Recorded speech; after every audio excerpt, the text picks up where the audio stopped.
I want to bring in from the ground there in Dhaka writer Shamim Aj, who's joining us by Skype. Shamim, I want to ask you what the latest is and if you know any more details.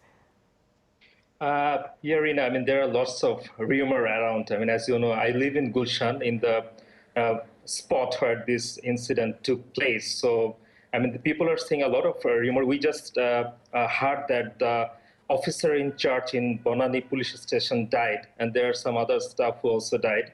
There are rumors that there are about 20 to 30 hostage situation in that restaurant. There is a nearby hospital where some of the doctors are staying right at this moment. They did not get the chance to come out of the restaurant.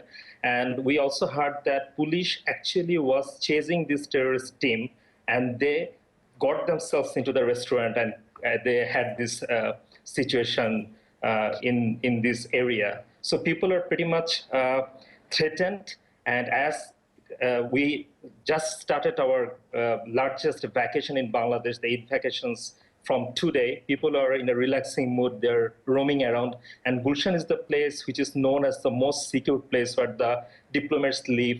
Also, there are lots of shopping complexes. So people go there, they have coffees. They'll want to be comforted in this particular area. But now it's pretty tense here. I had difficulties to reach my home.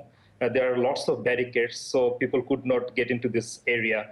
And we just heard from you as well. The police chief asked everyone not to spread any rumor, and they asked people to stay back in home as long as the situation is not under control. Now, tell us a little bit more. You were mentioning about the situation, that this is an area that foreigners it's heavily secure, and a lot of foreigners live in this area. But is there any sense that there is a warning that something like this could happen? In the last couple of months, there are several foreigners who have been killed in this Gulshan area.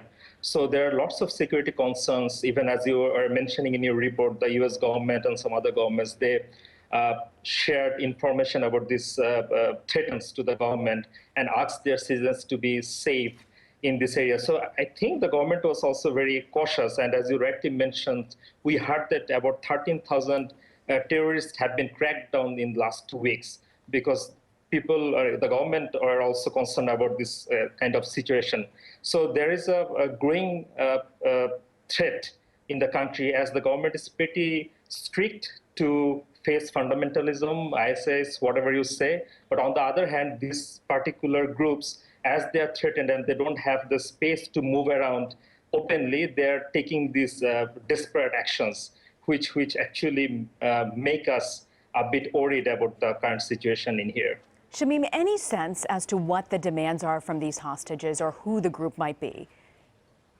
I have several friends who are living nearby this area. They're staying in houses. And as I mentioned you, there are some doctors' friends who are staying next to the hospital, but they have not heard anything. What they're telling me is like, maybe it was not planned. As the police chased this terrorist team, they got into the restaurant and they started shooting towards the police, and they got these foreigners as hostages. They have not claimed anything so far. That's what I have heard from my friends and the journalists as well.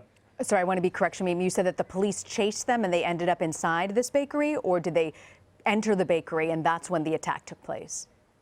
Yeah, it's like when I entered Gulshan, that's what we heard, that police actually are chasing them, and they got into the restaurant and then they started shooting to the police and others. So it's not like police went there and they kind of circle around the restaurant, but there are rumors that maybe they got into the restaurant at this moment, but nothing is confirmed as yet. We have not heard from the government about this particular statement. Okay, and Shamim Aj joining as a writer there on the ground who lives in this Gulshan area, just blocks away from where this entire encounter, this live hostage situation is taking place. Shamim, thank you for joining us.